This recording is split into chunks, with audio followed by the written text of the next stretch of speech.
कि जैसन पेन्हेली काजल राघवानी वैसन के हमके साड़ी चाहिए। आ सलमान खान आ शाहरुख खान के तो बटिए हटा दी। अगर हमके दुल्हो चाहिए ना, दुल्हा के साड़ी चाहिए। वाह, खेसारी से काफ़ी प्यार हुए लोग। वही हमारे एरिया के आन बान जान शान है वो। नहीं, ये सब में हम ना रहीला, बहुत दूर। बहुत लोग गाय भैंस कवा के फेवरेट हो गए। अबे देखने अनुपमा जी के पवन सिंह कहते हैं तो का गाय भैंस दूध देले का होला फलान ढेगान का कहे मिची। उनके कहने का जो था ना तरीका, गाय भैंस तो ठीक है, मोटकी उटकी लोग बोलता है ना, लेकिन दूध दूध जो बोले ना ये थोड़ा अजीब लग रहा है।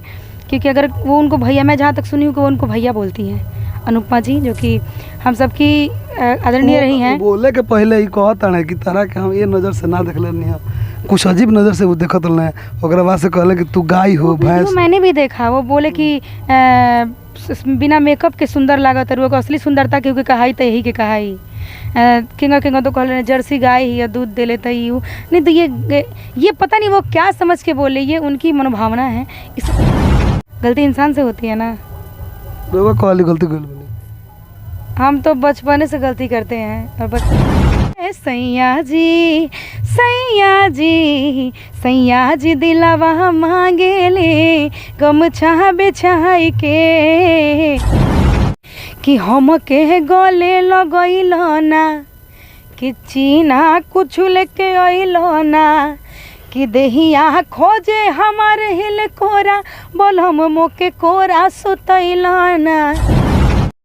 नमस्कार प्रणाम, रोआ देख रहा बानी खबर गांव तक और हम बानी सत्येंद्र सिंह कुशवाहा। हमारा बीच में एगो बहुत ही शानदार कलाकार, बहुत ही सुंदर कलाकार कर सकता नहीं, चूँकि सुर कितना सुंदर बाई तो रुआ देखे के मिली। लेकिन अभी फिलहाल रुआ सामने प्रियंका तिवारी जी बानी। स्वागत करे, अभिनंदन करे खबर गांव तक में। का हाल चाल बा, कैसन बानी प्रियंका जी? मैं ठीक हूँ। और सबसे पहले तो जितने भी हमारे पब्लिक देख रही हैं और हमारे खबर गांव तक में जो भी जुड़े हुए हैं, सुबह को सुबह और शाम को शाम कहती हूँ।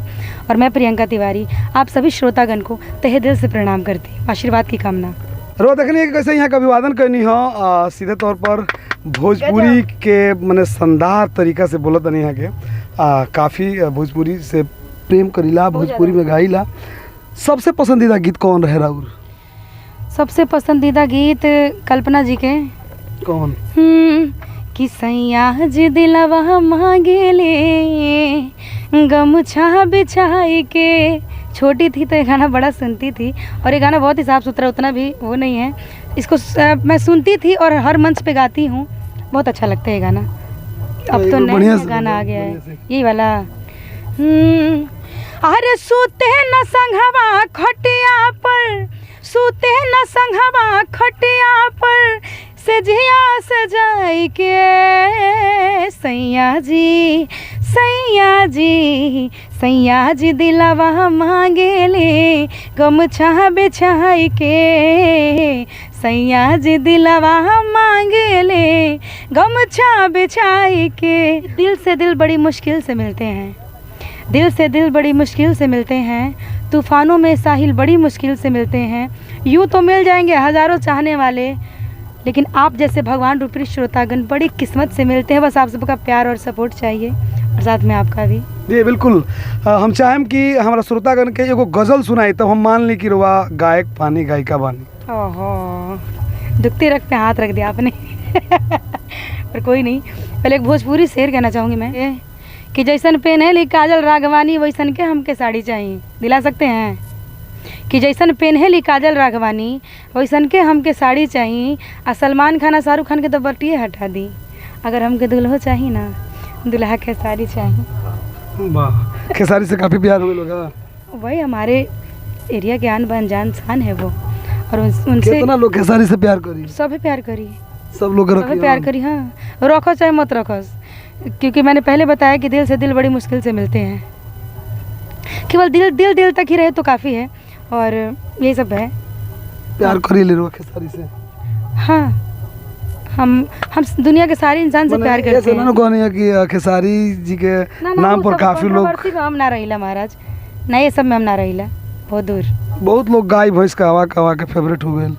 अबे देखने अनुपमा जी के पवन सिंह कहते हैं तो का गाय भैंस दूध देले का होला फलान ढेगान का कहे मिची। उनके कहने का जो था ना तरीका, गाय भैंस तो ठीक है, मोटकी उटकी लोग बोलता है है ना। लेकिन दूध दूध जो बोले ना, ये थोड़ा अजीब लग रहा है, क्योंकि अगर वो उनको भैया, मैं जहाँ तक सुनी हूँ कि वो उनको भैया बोलती हैं अनुपमा जी, जो कि हम सबकी आदरणीय रही हैं। बोले के पहले ही कहता है कि तरह के हम ये नज़र से ना देख लेनी, कुछ अजीब नज़र से वो देखत रहे, ओकरा बाद से कहले कि तू गाय हो भैंस। मैंने भी देखा, वो बोले कि बिना मेकअप के सुंदर लागत है, असली सुंदरता क्योंकि कहाई तो यही के कहाई किंगा किंगा तो कहले जर्सी गाय ही दूध दे लेता ही हूँ। नहीं तो ये पता नहीं वो क्या समझ के बोले, ये उनकी मनोभावना है, इसके बारे में ज़्यादा टिप्पणियाँ नहीं कुछ कहना चाहूँगी।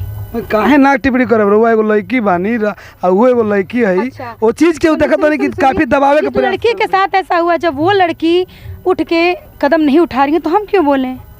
जिसके साथ ऐसा हुआ है, जो ये सब सुनी है गाय भैंस, वो कुछ नहीं बोल रहे, उनको अच्छा लगा हुआ तो ठीक है, तो हम क्यों बोलें? भोजपुरी में ये हो, अब जे गाय भैंस कहाई ना कहाई वो आगे ना बढ़ी।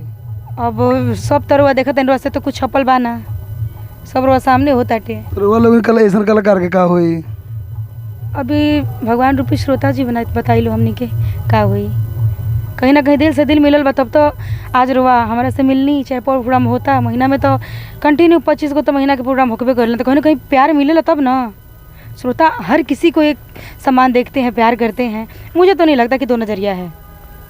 रहल बात तो लोग के अपन आपसी मैटर, भाई बहन में झगड़ा ना होला, का ना होला? भाई बहन वाला भाषा नहीं ना मारे, भाई बहन में गाय भैंस दूध तरह के नजर से देखा तो नहीं। उस चूँकि वीडियो रो देख ले, आदमी है मुँह से निकल गया होगा, गलती इंसान से होती है ना। गलती कर, हम तो बचपने से गलती करते हैं, और बचपने से मम्मी हमको बड़ी मार रही है।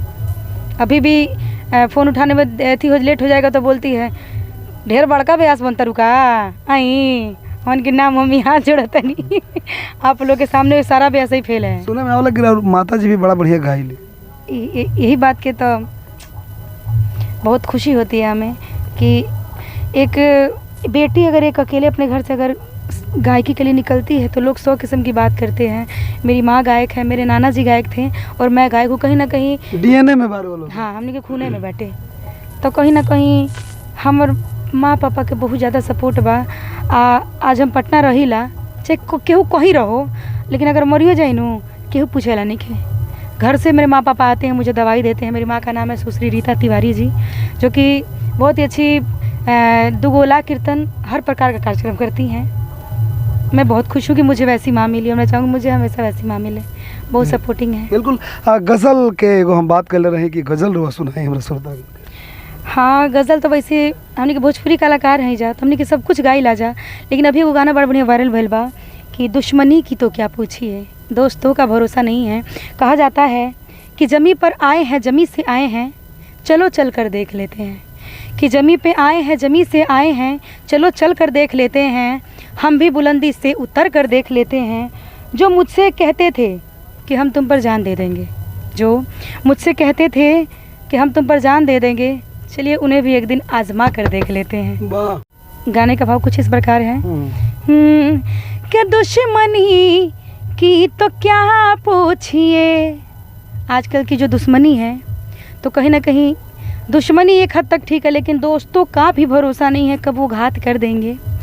कि दुश्मनी की तो क्या पूछिए, दुश्मनी की तो क्या पूछिए, दोस्ती का भरोसा नहीं है। दुश्मनी की तो क्या पूछिए, दोस्ती का भरोसा नहीं है। और आप मुझसे भी पर्दा करें, आप मुझसे भी पर्दा करें, कि अब किसी की ज़रूरत नहीं है। आप मुझसे भी पर्दा करें, कि अब किसी की ज़रूरत नहीं है। 2 लाइन बहुत ही प्यारा शायर है इसमें, कि पहले इश्क को आग होने दीजिए, कि पहले इश्क को आग होने दीजिए, फिर दिल को राख होने दीजिए, तब जाके पकेगी बेपनाह मोहब्बत, तब तक जो हो रहा है बेहिसाब होने दीजिए। क्योंकि कुछ लोग प्यार मोहब्बत में शर्तें रख देते हैं, तो प्यार बस हो जाता है। तो वही 2 लाइन है। रात दिन मुश्किल कोशिशें, कितने दुख जिंदगी के लिए। रोकिए। और बहुत ही प्यारी दो लाइन है। रात दिन मुश्किल कोशिशें कि जिंदगी कैसे बेहतर बने।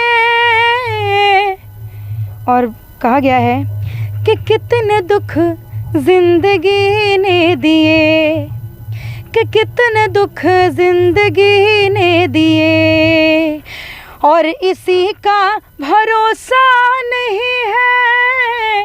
दुश्मनी की तो क्या पूछिए, दोस्ती का भरोसा नहीं है। जिस ज़िंदगी को लेकर अभी हम लोग कहते हैं कि मेरी ज़िंदगी है, कितने आगे तक हम लोग जिएंगे, इससे हम लोग क्या उम्मीद कर सकते हैं। जबकि हम लोग भगवान से आदमी जब आता है तो खाली हाथ आता है, तो खाली हाथ ही जाएगा। बस दो लाइन शायर है कि दरवाज़ा वही होता है, दरवाज़ा वही होता है, दरबान बदलते रहते हैं, सेज वही होता है, मेहमान बदलते रहते हैं। और कहा जाता था कि बहुत दिखाया मैंने खुद को निराश, कि बहुत दिखाया मैंने खुद को निराश और खुद को गिराया बेकार में। तब तू नहीं समझा, अब मैं नहीं समझूंगी, मोहब्बत गई भाड़ में।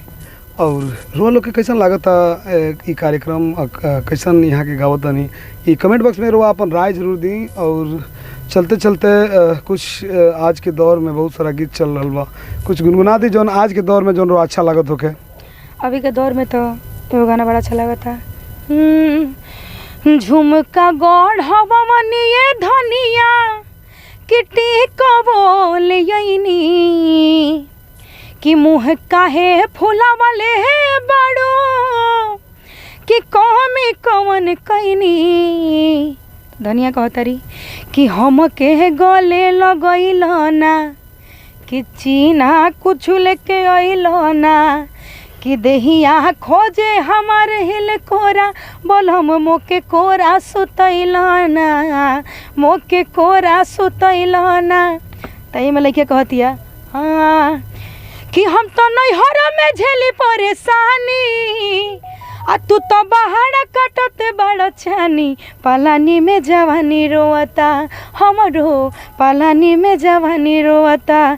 ओकरा बाद जब इतना कहने के बाद भी कोई नहीं समझता है ना, तो दो लाइन ये है कि लागे दिल ना बा ए हसीना तहरा सीना में, लागे दिल ना बा ए हसीना तहरा सीना में लागे।